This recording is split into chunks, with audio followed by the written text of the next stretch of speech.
नमस्कार। आज के इस वीडियो में प्रस्तुत है दिनांक 12 सितंबर 2017 को अमरदीप सिंह बनाम हरवीन कौर के मामले में माननीय सर्वोच्च न्यायालय द्वारा दिए गए निर्णय की जानकारी,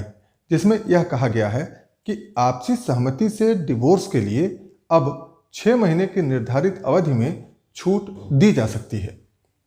इस मामले में तथ्य ये था कि विवाह 16 जनवरी 1994 को हुआ था। 2008 से पति पत्नी अलग रह रहे थे और दोनों के बीच कई दीवानी और आपराधिक मुकदमे भी चल रहे थे।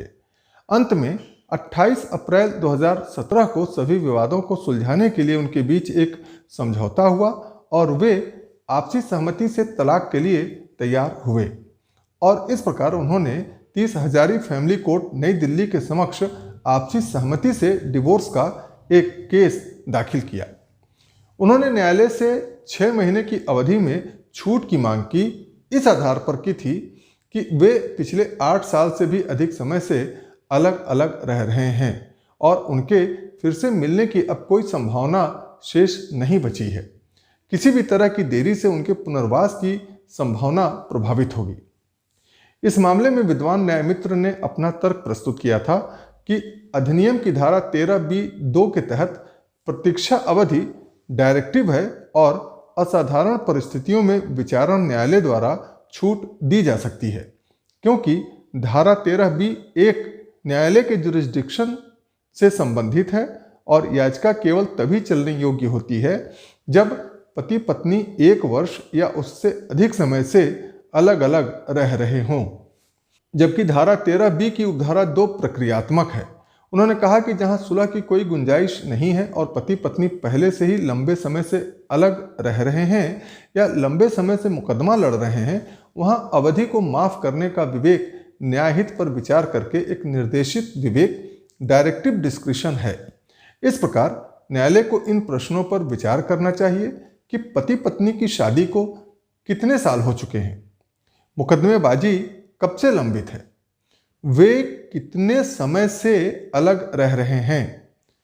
क्या उनके बीच कोई अन्य कार्यवाही लंबित है, क्या पति पत्नी ने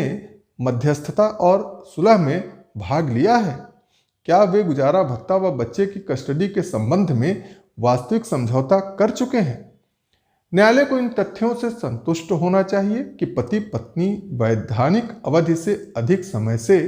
अलग अलग रह रहे थे और मध्यस्थता और सुलह के सभी प्रयास विफल हो गए हैं और सुलह की अब कोई संभावना नहीं बची है और आगे की प्रतीक्षा अवधि केवल उनकी पीड़ा को बढ़ाएगी। माननीय न्यायालय ने इस मुद्दे पर उचित विचार किया और कहा कि पारंपरिक हिंदू कानून के तहत विवाह एक संस्कार है और आपसी सहमति से भंग नहीं किया जा सकता है, लेकिन हिंदू विवाह अधिनियम ने 1976 में संशोधन के माध्यम से अब अदालत को वैधानिक आधार पर विवाह भंग करने में सक्षम बनाया है और आपसी सहमति से तलाक की अवधारणा पेश की गई है। हालांकि धारा 13B(2) में आपसी सहमति से तलाक की याचिका दायर करने के बाद 6 महीने से पहले तलाक देने पर रोक है।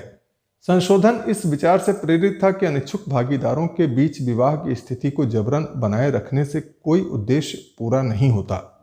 यद्यपि विवाह को बचाने के लिए हर संभव प्रयास करना पड़ता है, फिर भी यदि पुनर्मिलन की कोई संभावना नहीं है और नए पुनर्वास की संभावना है, तो न्यायालय को पति पत्नी को बेहतर विकल्प देने में सक्षम बनाने में शक्तिहीन नहीं होना चाहिए। न्यायालय का विचार था कि जहां विचारण न्यायालय संतुष्ट है कि मामला धारा 13B(2) के तहत वैधानिक अवधि को माफ करने के लिए है, तो वह इन बातों पर विचार करने के बाद ऐसा कर सकता है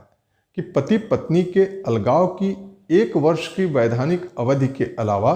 6 महीने की वैधानिक अवधि पहले ही समाप्त हो चुकी है। वह पक्षकारों को फिर से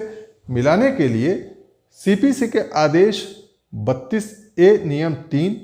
व हिंदू विवाह अधिनियम की धारा 23(2), परिवार न्यायालय अधिनियम की धारा 9 के तहत प्रयासों सहित मध्यस्थता व समझौते के सभी प्रयास विफल रहे हैं और इसमें सफलता की अब कोई संभावना नहीं है। पति पत्नी ने गुजारा भत्ता, बच्चे की कस्टडी और अन्य लंबित मुद्दों सहित अपने सभी मतभेदों को वास्तव में सुलझा लिया है और प्रतीक्षा की अवधि केवल उनकी पीड़ा को बढ़ाएगी। तो यदि इन शर्तों को पूरा किया जाता है तो दूसरे प्रस्ताव के लिए प्रतीक्षा अवधि की छूट न्यायालय के विवेक पर होगी और माफी के लिए प्रार्थना के कारण बताते हुए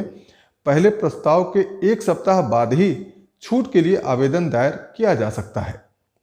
माननीय सर्वोच्च न्यायालय ने कहा कि धारा 13B(2) में उल्लिखित अवधि अनिवार्य नहीं है बल्कि डायरेक्टिव है।